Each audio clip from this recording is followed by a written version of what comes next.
Hello नमस्ते most welcome आप सभी का। उम्मीद है सब लोग बिल्कुल बढ़िया होंगे। तो स्टार्ट करते हैं आज का सेशन। और इस वाले सेशन में बच्चे हम दिल्ली सल्तनत से जुड़े हुए अपने क्वेश्चंस को करते हैं। देखो बच्चे क्या कहता है पहला क्वेश्चन हमारा दिल्ली सल्तनत से जुड़ा हुआ। बोलता है बच्चे गुलाम वंश का संस्थापक कौन है। पहली बात तो दिल्ली सल्तनत कब से कब तक रही है हमारी, तो ये 1206 से 1526 तक रही है। और इसमें वंश कितने आए हैं बच्चे, 5 वंश आए हैं। 5 में सबसे पहला कौन सा है बच्चे, यहां पर ध्यान देना है, वो है गुलाम वंश। इसको हम ममलूक वंश भी बोल देते हैं, समझ गए। और ये 1206 से लेकर 1290 तक रहा है। ओके बच्चे, 1290 तक ये रहा है। और दूसरा वाला जो है बच्चे ये कौन है, खिलजी है। और खिलजी जो रहे हैं वो 1290 से लेकर 1320 तक रहे हैं। इसके बाद में तो तीसरे आए हैं वो कौन है बच्चे, तुगलक हो जाएंगे। और तुगलक 1320 से लेकर 1414 तक ये सबसे ज्यादा बैठे हैं दिल्ली सल्तनत के अंदर, तुगलक। ठीक है भाई। और इसके बाद कौन आया भाई, ये सैयद आया है। और सैयद जो है बच्चे 1414 से 1451 तक आए हैं। उसके बाद में कौन है बच्चे, लोधी है। और लोधी जो बैठे हैं 1451 से 1526 तक। सबसे ज्यादा इसमें कौन से रहे हैं ध्यान रखना है, वो कौन है बच्चे, सबसे ज्यादा तुगलक। सबसे कम जो रहे हैं इसमें वो कम कौन रहे हैं, वो खिलजी रहे हैं। ठीक है, अब यहां तक हमने ये जान लिया। अब आगे बढ़ते हैं थोड़ा। तो बोलता है गुलाम वंश का संस्थापक, सबसे पहले वंश का सबसे पहला संस्थापक कौन है। देखो क्या हुआ बच्चे, 1192 में यहां पर गौरी ने पृथ्वीराज चौहान को हरा दिया था तराइन की दूसरी लड़ाई में। तो अब उसके यहां पर रास्ता खुल गया था अच्छे से। ठीक है भाई। और उसने यहां पर अपने जितने भी गुलाम थे उनको अदर अदर एरियाओं में भेजना शुरू किया और एरिया जीतना शुरू कर दिया। ठीक है। अगर हम देखेंगे 1206 में गौरी की मृत्यु के बाद यहां पर दिल्ली सल्तनत की नींव वो कुतुबुद्दीन ऐबक ने रख दी थी। तो हमारा राइट आंसर क्या हो जाएगा, ऐबक वाले बच्चे, बिल्कुल ठीक है। जब इसने बच्चे नींव रख दी तो इसने राजधानी लाहौर ही बना रखी थी। यानी कि दिल्ली सल्तनत की राजधानी इसने दिल्ली नहीं बनाई, लाहौर से ही शासन कर रहा था। ठीक है। अच्छा, ये कब तक, 1210 तक बैठा रहा। ये ध्यान रखोगे, पोलो यानी कि चौगान खेलते समय घोड़े से गिरकर इसकी डेथ हो गई थी। इसको लाख बख्श बोला जाता है बच्चे, लाखों का दान देने वाला। ये खुद गुलाम था, किसका बच्चे, गौरी का गुलाम था ये बात आप ध्यान रखो। उस समय पर गुलामों को पढ़ाने की प्रथा थी, उन्हें विद्वान बनाने की प्रथा थी। ओके, आ जाओ नेक्स्ट पर। बोलते बच्चे दिल्ली सल्तनत का वास्तविक संस्थापक किसको माना जाता है। वास्तविक संस्थापक ऐसा था बच्चे, 1206 से लेकर 1210 तक ऐबक गद्दी पर बैठा और ऐबक ने लाहौर से शासन किया था। उसके बाद आराम शाह गद्दी पर बैठा, आराम शाह। और आराम शाह जो था वो 1210 से 1211 के बीच में रहा। इसके बाद कौन आया, आराम शाह को बच्चे दिल्ली के पास एक जड़ जगह मिलती है। कौन सी जड़, इस जगह पर हरा दिया था किसने बच्चे, इल्तुतमिश ने। इल्तुतमिश पहले बदायूं का सूबेदार था, बदायूं का सूबेदार। तो इसने हरा दिया किसको बच्चे, ध्यान रखोगे, आराम शाह को। और 1211 में गद्दी पर बैठ गया 1236 तक के लिए। तो इल्तुतमिश हो गया वास्तविक संस्थापक। ठीक है। इसको बच्चे क्या बोला जाता है, गुलाम का गुलाम।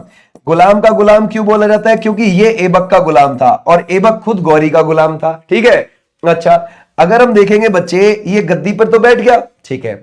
इसने क्या काम किया, इसने यलदोज को हराया। ये बात आप ध्यान रखना, यलदोज को हराया 1215 में तराइन के तीसरी वॉर में। ध्यान रखोगे बच्चे, किसको, तराइन की थर्ड वॉर में हरा दिया यलदोज को। ये भी आप ध्यान रखोगे। ठीक है। इसने दिल्ली सल्तनत की राजधानी दिल्ली को ही बनाया, ये भी चीज आप ध्यान रखोगे। तो दिल्ली सल्तनत की राजधानी इसने दिल्ली को ही बनाया था और दिल्ली से ही शासन किया था इसने। ठीक है। आ जाओ नेक्स्ट पर। बोलते बच्चे किसको हम लाख बख्श बुलाते हैं। अभी देखा था हम, है ना भाई, अभी देखा था ये कौन सा है, हमने देखा ऐबक। ठीक है भाई, ध्यान रखोगे, ऐबक। ऐबक ने बच्चे ध्यान रखना, इसने कुतुब मीनार की नींव भी रखवाई थी। समझ गए, किसकी याद में रखवाई थी, कुतुबुद्दीन बख्तियार काकी की याद में। समझ गए बच्चे, कुतुबुद्दीन बख्तियार काकी की याद में। ये भी चीज आप ध्यान रखोगे, बख्तियार काकी की याद में। ठीक है भाई, क्लियर हो जाएगा। इसने बच्चे दिल्ली के अंदर कुव्वत उल इस्लाम, कुव्वत उल इस्लाम ये मस्जिद की नींव भी रखी थी। ये भी आप ध्यान रखोगे। ठीक है। दिल्ली के अंदर ये कुव्वत उल इस्लाम मस्जिद बिल्कुल कुतुब मीनार के पास में ही आपको देखने को मिल जाएगी। ठीक है। इसने बच्चे अजमेर के अंदर 2.5 दिन का झोपड़ा भी बनवाया। अजमेर के अंदर कौन सा बच्चे, 2.5 दिन का झोपड़ा। ये भी चीज आप ध्यान रखोगे, ये भी इसने बनवाया, है ना बच्चे। तो हमारा यहां पर भी बिल्कुल ठीक हो गया। ठीक है। अच्छा, ये है ऐबक। ठीक है भाई, ध्यान रखोगे, ऐबक। अच्छा, यहां तक हम आ गए। अब उसके बाद हम इल्तुतमिश का देख रहे हैं। इल्तुतमिश बच्चे इल्तुतमिश जो था ये वास्तविक संस्थापक है, अभी हमने देखा था जस्ट, है ना भाई। इल्तुतमिश को बच्चे बगदाद के खलीफा ने क्या दिए थे? बगदाद के खलीफा ने सम्मान सूचक वस्त्र भिजवाए थे। क्या बच्चे? सम्मान सूचक वस्त्र भी भिजवाए थे। ये भी आप ध्यान रखोगे, यानी कि वो उसको देखकर बहुत प्रभावित हुआ कि हाँ भाई कोई बंदा है जो उस तरफ काम कर रहा है भाई, ठीक है, तो ध्यान रखोगे ये। आ जाओ नेक्स्ट पर। निम्नलिखित में से कुतुब मीनार है ना के निर्माण में योगदान नहीं दिया किसने? बच्चे देखो, ऐबक ने तो नींव रखवा दी थी, और फिर इससे 4 मंजिल तक का किसने बनवा दिया? वो इल्तुतमिश ने 4 मंजिल तक का करवा दिया इसको, ठीक है। क्या हुआ? फिरोज शाह तुगलक के समय पर इसकी 4थी मंजिल ढह गई थी, तो फिरोज शाह तुगलक ने फिर इसकी 4थी प्लस 5वीं दोनों मंजिल, मतलब 4थी तो बनवाई दोबारा से, 5वीं एक एक्स्ट्रा भी बनवा दी। इसीलिए आप आज देखते हो चौथी और 5वीं मंजिल में लाल बलुआ पत्थर के साथ साथ सफेद संगमरमर भी है, समझ गए। तो चौथी की तो मरम्मत करवा दी जो टूट गई थी, एक्स्ट्रा 5वीं भी बनवा दी, किसने? फिरोज शाह तुगलक ने। अब अगर आप कुतुब मीनार को देखोगे बच्चे, 73 मीटर ऊंची है, समझ गए, क्लियर हो जाएगा। अच्छा, अगर मैं बोलूं इसका नीचे से जो व्यास है वो कितना है बच्चे? 14.3 मीटर का व्यास मिलेगा, ठीक है बच्चे।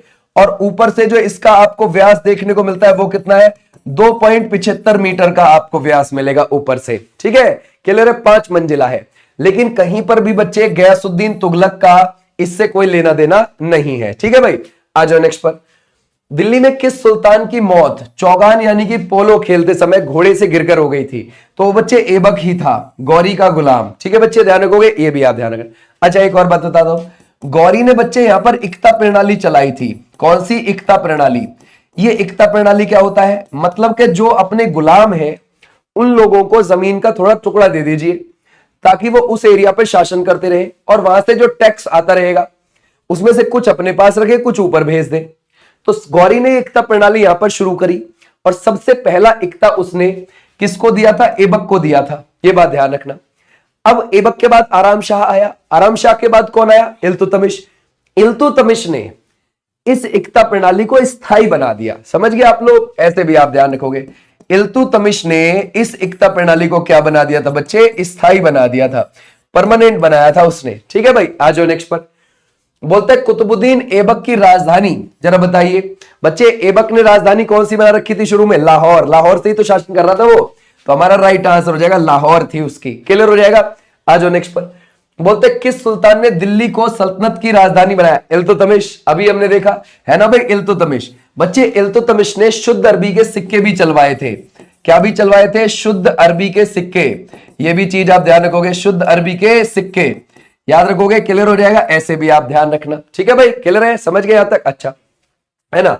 अगर मैं देखूं बच्चे, इसने शुद्ध अरबी के सिक्के तो चलवा दिए, चलो इसकी बेटी कौन थी? इसकी बेटी थी रजिया, याद रखोगे, जो दिल्ली सल्तनत की एकमात्र महिला, याद रखोगे, शासिका रही थी। आ जाओ नेक्स्ट पर। बोलते हैं दिल्ली का वह सुल्तान जिसने पहली बार नियमित सिक्के जारी करवाए, तो वो कौन सा लगेगा इसमें से? तो हमारा राइट आंसर हो जाएगा ये है Iltutmish is the right answer, okay, clear हो जाएगा, शाबाश इल्तुतमिश। आ जाओ नेक्स्ट पर। बोलता है मध्य युग में भारत की पहली महिला शासिका कौन है? आपको पता है भाई 1236 से लेकर 1240, याद रखोगे, इस तक कौन बैठी हुई है? रजिया। अच्छा, क्या इल्तुतमिश के तुरंत बाद बैठ गई थी रजिया? इल्तुतमिश के तुरंत बाद, ध्यान रखोगे, इल्तुतमिश का एक बेटा बैठ गया था, वो योग्य नहीं था, उसकी मां शाह तुर्कान के हाथों में सारी चीजें थी। अब ये रजिया सुल्तान जो थी ये देखती रहती थी, ये देखती रहती थी कि यार पता नहीं, देखो यार ये तो इसकी मां ही शासन कर रही है और ये दिल्ली सल्तनत को डुबा देगी, समझ गए। ऐसे रुकमनुद्दीन फिरोज था रजिया का भाई जो गद्दी पर बैठ गया था, वो बहुत बेकार था, वो सही नहीं था, रजिया को ये लगता था। तो रजिया सड़कों पे उतरी और हाथ फैला के न्याय मांगा, बोली कि भाई मेरे को सुल्तान बनाओ, समझ गए। तो जनता ने सपोर्ट किया। तो आप इसको ये भी कह सकते हैं कि दिल्ली सल्तनत का पहला गणतंत्र चुनाव था ये, समझ गए, मतलब जिसमें जनता ने हिस्सा लिया कि हाँ भाई इसको बनाना चाहिए। तो फिर आगे ध्यान रखोगे जो तुर्क सरदार थे उन्होंने रजिया को बनाया, ध्यान रखोगे, सुल्तान अगला। तो 1236 से 1240 के बीच में वो रही, ठीक है। अब रजिया का जो ध्यान रखोगे, रजिया से जो विवाह करना चाहता था वो अल्तुनिया था बच्चे। कौन था? अल्तुनिया, ये भी आप ध्यान रखना। और जो उससे प्यार करता था वो याकूत था, समझ गए आप लोग। याकूत जो था वो बच्चे विदेशी था, यानी कि वो इथियोपिया की तरफ से आया था और अल्तुनिया यहीं से था, तो अल्तुनिया से इसने विवाह कर लिया था। ये भी चीज आप ध्यान रखोगे, ठीक है, क्लियर हो जाएगा। ये विवाह कर लिया था, तो ऐसा कुछ चल रहा था भाई इनके बीच में, ये बात आप ध्यान रखना। याकूत को ये बुरा लगता था, याकूत इसको घुड़सवारी करना सिखाता था, किसको, रजिया को, समझ गए। तो बुरा लगता था अल्तुनिया को कि यार ये ऐसे क्यों करता है, समझ गए, ऐसे नहीं करना चाहिए। तो ये भी चीज आप ध्यान रखोगे, ठीक है। आ जाओ, अगर हम देखेंगे बच्चे इसमें से बोलता है निम्नलिखित में से किस सुल्तान के साथ भारत पर मंगोल शासक चंगेज खां के आक्रमण का खतरा आ गया था, जरा बताओ बच्चे क्या था। 1162 से लेकर 1227 तक कौन चंगेज खान का समय है, याद रखोगे किसका है बच्चे, चंगेज खान का समय है, ठीक है, चंगेज खान का समय। और इसने किसके समय पर भारत पर आक्रमण किया है, ध्यान रखोगे, भारत पर मतलब आक्रमण करने ही वाला था, ये ध्यान रखोगे, इल्तुतमिश, ये बात आप ध्यान रखना। इल्तुतमिश का जो समय है वो क्या है, 1211 से लेकर 1236। हालांकि आप सोच रहे होंगे कि सर चंगेज खान ने खुद आक्रमण किया ना, चंगेज खान ने अपने छोटे प्रतिनिधि मंडल एक तरीके से, है ना, भेजे थे भारत की ओर, लेकिन उनको भारत की ओर आने नहीं दिया गया। किसके द्वारा, ध्यान रखोगे, इल्तुतमिश की सेना के द्वारा। कभी चंगेज खान ने पूरे प्रेशर के साथ भारत पर आक्रमण करने की नहीं सोची, ठीक है भाई। तो ऐसे आप ध्यान रखोगे। बोलते बच्चे तुर्कान चहलगानी का गठन किसने किया, यानी कि 40 दल, यानी कि 40 तुर्क सरदारों का गठन किसने किया, इल्तुतमिश ने। ये सबसे भरोसेमंद 40 सरदार थे इल्तुतमिश के। इन 40 सरदार में से एक बलबन भी था, समझ गए आप लोग भाई। जब तक तो बलबन भरोसेमंद ही था इल्तुतमिश जब तक था तब तक तो इल्तुतमिश के इशारे पर काम करता था, लेकिन आगे जाके उसने देखा कि यार ये कभी रजिया बन रही है, कभी रुकमनुद्दीन फिरोज बन रहा है, कभी कोई बन रहा है शासक। फिर बाद में वो बोला तो मैं बनूंगा, ठीक है, 1265 में फिर वो बन गया। चलो, बोलता है दिल्ली के किस सुल्तान ने रक्त और लोह की नीति अपनाई, तो वो बलबन ही तो है। बलबन 1265 से लेकर 1286 के बीच में गद्दी पर बैठ गया। तो बच्चे बलबन ने क्या काम किया, बलबन ये अपने आप को कहता था कि मैं आफराशियाब वंशज से हूं, लेकिन ये बचपन में मंगोलों को पकड़ के बेच दिया गया था, समझ गए, ऐसे बोल दिया जाता है कि बचपन में इसको बेच दिया था, समझ गए। तो ये पकड़ के बेच दिया था इसको, समझ गए, मंगोलों ने तुर्कों को बेच दिया था। अब तुर्क इसको इधर ले आए, तो भाई ये बलबन अब बड़ा हो गया, तो इसे पता नहीं था मैं कौन से वंश से हूं, कहां से हूं, तो अपने आप को आफराशियाब वंश का बताता था और कहता था जैसे मैं निम्न कुल के व्यक्ति को देखता हूं मेरा हाथ स्वतः ही तलवार पे चला जाता है उसकी गर्दन कलम करने के लिए। क्या आदमी था यार बवंडर तो ये ऐसा, और कहता था सुल्तान ईश्वर की छाया है, समझ गए, ये उपाधि धारण करता था जिल्ले इलाही, समझ गए। तो ये भी चीज आप ध्यान रखोगे। और इसने रक्त और लोह की नीति अपनाई थी, यानी कि बच्चे इसने बोला कि अगर सामने वाले को जैसे हमने रणभूमि में हरा दिया तो उसके बीवी बच्चे अपने, तो ये भी चीज आप ध्यान रखोगे। इसने सिजदा और पाबोस नीति भी चलाई थी। सिजदा मतलब झुकना, पाबोस मतलब कदम चूमना, ये भी आप ध्यान रख सकते हो, ठीक है। तो आ जाइए नेक्स्ट पर। बोलता है बच्चे सुल्तान पृथ्वी पर ईश्वर का प्रतिनिधि है, ये यही कहता था भैया बलबन, समझ गए। जब बलबन की डेथ हो गई थी ना, तो जब इसको लेकर जा रहे थे शमशान घाट, समझ गए, जब इसको कब्रिस्तान लेकर जा रहे, तो वहां पर पूरे रास्ते लोग धूल फेंकते हुए गए अपने ऊपर और 40 दिन तक उपवास रखा था, समझ गए आप लोग। सोचने वाली बात है। बोलते क्योंकि ऐसा आदमी कहां मिलेगा भाई उन्हें दोबारा। निम्नलिखित में से किसने भारत में फारसी त्योहार नेवरोज बनाना शुरू किया, वो बलबन ही तो है, तो हमारा राइट आंसर है बलबन। निम्नलिखित में से कौन सा एक कथन बलबन के संबंध में सही नहीं है, बच्चे इसने नियमित एक खुदाई के सिद्धांत का प्रतिपादन किया, मतलब ध्यान रखो ये ऊपर वाले की छाया है, ऊपर वाले का प्रतिनिधि है, सुल्तान ईश्वर की छाया है, याद है ना, जिल्ले इलाही की उपाधि धारण करता था, तो वो यही है नियमित एक खुदाई, समझ गए आप लोग। बोलता है इसने इक्तादारी व्यवस्था का आरंभ किया, ना ना ना ना ना, ये तो गड़बड़, ठीक है भाई, ध्यान रखोगे। उसने तुर्कान चहलगानी का दबदबा समाप्त कर दिया, हाँ, जब ये खुद शासक बन गया ना, इसने तुर्कान चहलगानी को खत्म कर दिया, मतलब जिससे आया है खुद बंदा उसको ही खत्म कर दिया, कभी कोई और आ जाए भाई डर है उसको अपने पद का। बोलता है उसने बंगाल के विद्रोह का दमन किया, बिल्कुल किया, समझ गए। आ जाओ इधर। बोलता है किस सुल्तान ने बाजार नियंत्रण प्रणाली लागू करी थी, तो बच्चे अब क्या हुआ देखो, 1290 में कौन आ गए थे बच्चे, खिलजी आ गए थे, ठीक है, खिलजी। और खिलजी की जो नींव रखी है वो किसने रखी है बच्चे, जलालुद्दीन खिलजी ने रखी है, जलालुद्दीन खिलजी, इसने रख दी नींव। और 1296 तक ये गद्दी पर बैठा रहा। और बच्चे 1296 में इसकी किसने हत्या कर दी थी? इसकी कर दी अलाउद्दीन खिलजी ने हत्या। ओके बच्चे, अलाउद्दीन खिलजी। और अलाउद्दीन खिलजी गद्दी पे बैठा रहा 1296 से लेकर 1316 तक। ओके बच्चे, और 1320 में पूरा वंश खत्म हो गया, 1290 में चल के 1320, कुल 30 साल के आसपास ये वंश रहा था। दिल्ली सल्तनत में सबसे कम यही बैठे थे। अब ये जो जलालुद्दीन खिलजी है, जलालुद्दीन खिलजी ने देवगिरी पर आक्रमण करने के लिए भेजा। देवगिरी महाराष्ट्र में पड़ता है आज के समय पर। आक्रमण करने के लिए भेजा किसको? इसको, अलाउद्दीन खिलजी को। जा भाई लूट के लेके आओ उसे। गया उधर, लूट के लाया, लेकिन दिल्ली नहीं आया वापस।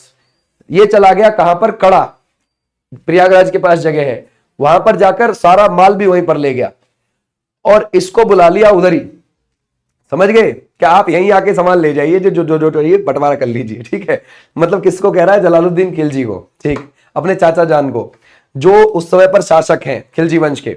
तो वो गए उधर बातचीत करने के लिए, उधर ही टपका डाला। समझ गए? किसने ध्यान रखोगे?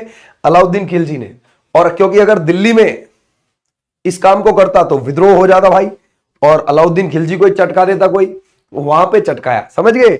तो उसके बाद ये गद्दी पे बैठ गया खुद, और गद्दी पे बैठ गया तो बच्चे इसने बाजार नियंत्रण प्रणाली शुरू करी है।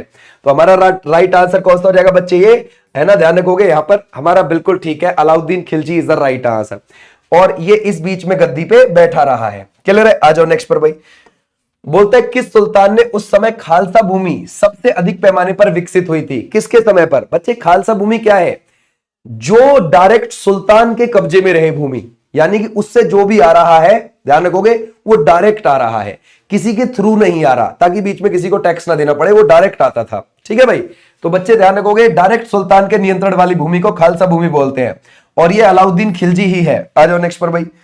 बोलते हैं बच्चे किस सुल्तान ने दोआब में भूमि कर फसल में 50% तक बढ़ा दिया? ये जो आप गंगा यमुना दोआब देखते हैं ना पश्चिम उत्तर प्रदेश में, यहां पर बच्चे भूमि कर 50% तक बढ़ा दिया था। वो किसने? अलाउद्दीन खिलजी ने।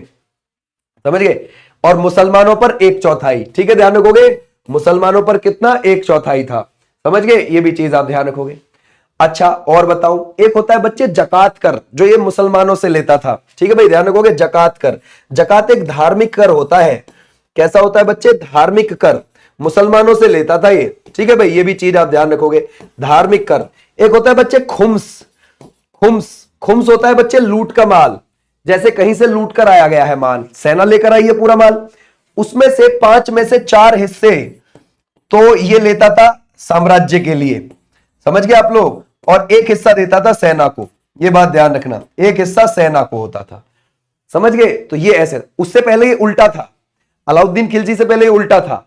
अलाउद्दीन खिलजी के समय एक हिस्सा तो रखता था साम्राज्य। समझ गए आप लोग? जो मतलब राजा का पूरा एरिया होता था, राजा का किला हो गया, राजा के घर वाले हो गए, समझ गए ये, और 4 हिस्से सेना में बांटे जाते थे। इसने उल्टा कर दिया, बोला कमाई ज्यादा होनी चाहिए भाई, ठीक है। तो ये भी चीज आप ध्यान रखोगे। आ जाओ इधर। बोलता है घरी कर और चरी कर नामक 2 कर ये किसने लगाए बच्चे? तो हमारा राइट आंसर कौन सा रहेगा? Alauddin Khilji is the right answer. Okay बच्चे, अब देखो अलाउद्दीन खिलजी के बारे में यहां पे। और अलाउद्दीन खिलजी ने सबसे पहले, जब ये 1296 में शासक बन गया, उसके बाद शासक बनने के बाद सबसे पहला आक्रमण 1299 में गुजरात पर किया बच्चे। उसके बाद 1301 में रणथंभौर पर आक्रमण किया।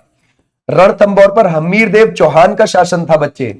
और फिर 1303 में चित्तौड़गढ़ पर आक्रमण किया, और वहां पर किसका बच्चे शासन था? राणा रतन सिंह जी का।